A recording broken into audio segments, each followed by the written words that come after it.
संक्रमित पानी से फैला घातक बैक्टीरिया, 5000 से अधिक मामलों की संभावना। Hello, welcome back to the channel. आज हम बात करने वाले हैं पुणे में गिलियन-बार सिंड्रोम कहर के बारे में। विशेषज्ञों ने इसे मानव निर्मित महामारी बताया। पुणे में एक गंभीर स्वास्थ्य संकट ने दस्तक दी है। महाराष्ट्र का यह प्रमुख शहर गिलियन-बार सिंड्रोम GBS के प्रकोप से जूझ रहा है, जिसे विशेषज्ञ मानव निर्मित महामारी करार दे रहे हैं। अब तक 130 संदिग्ध मामलों की पुष्टि हुई है, जिनमें 2 मौतें हो चुकी हैं और 17 मरीज वेंटिलेटर पर हैं। क्या है गिलियन-बार सिंड्रोम GBS? GBS एक दुर्लभ ऑटोइम्यून बीमारी है, जिसमें शरीर का प्रतिरक्षा तंत्र अपने ही नर्वस सिस्टम पर हमला कर देता है। यह स्थिति सुन्नपन और मांसपेशियों में कमजोरी का कारण बनती है। ज्यादातर मामलों में यह बीमारी कैम्पिलोबैक्टर जेजुनी नामक बैक्टीरिया के कारण होती है, जो मानव, पोल्ट्री और पशुओं की आंत में पाया जाता है। इस बीमारी का प्रकोप आमतौर पर किसी संक्रमण के बाद होता है, जैसे बुखार या प्रतिरक्षा प्रणाली के कमजोर होने के कारण। लेकिन पुणे में यह संक्रमण बड़े पैमाने पर सामने आया है, जिसने सभी को हैरान कर दिया है। कैसे फैला संक्रमण? देश के जाने माने वायरोलॉजिस्ट डॉक्टर जैकब जॉन के अनुसार पुणे में GBS का यह प्रकोप दूषित पानी के कारण हुआ है।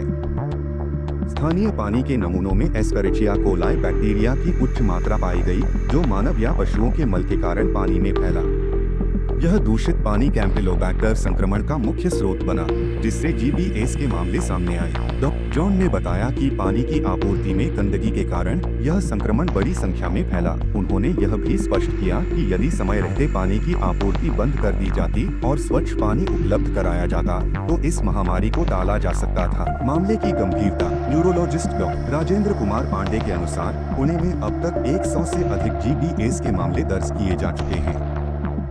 उन्होंने चेतावनी दी कि यह संख्या केवल एक संकेत है, क्योंकि कैम्पिलोबैक्टर संक्रमण से 5000 से अधिक लोग प्रभावित हो सकते हैं। हालांकि सभी कैम्पिलोबैक्टर संक्रमण GBS में परिवर्तित नहीं होते। फिर भी डॉक्टरों का मानना है कि यह स्थिति स्वास्थ्य सेवाओं की विफलता को उजागर करती है। विशेषज्ञों का कहना है कि इस प्रकोप ने भारत में सार्वजनिक स्वास्थ्य प्रणाली की कमियों को उजागर किया है। डॉक्टर जॉन ने बताया कि पश्चिमी देशों में GBS के पहले 3 मामलों को भी महामारी माना जाता है और स्वास्थ्य विभाग तुरंत कार्रवाई करता है। भारत में सार्वजनिक स्वास्थ्य प्रणाली अक्सर मरीजों के इलाज पर केंद्रित रहती है, न कि संक्रमण के स्रोत का पता लगाने पर। डॉक्टर संजय पांडे ने कहा, यदि मरीज के फेफड़े प्रभावित होते हैं और समय पर इलाज नहीं मिलता, तो यह जानलेवा हो सकता है। उन्होंने यह भी बताया कि GBS का इलाज महंगा है। इसमें मुख्य रूप से इविड इम्यूनोग्लोबुलिन इंजेक्शन दिए जाते हैं, जिनकी लागत प्रति इंजेक्शन 10,000 रुपए से 12,000 रुपए तक होती है।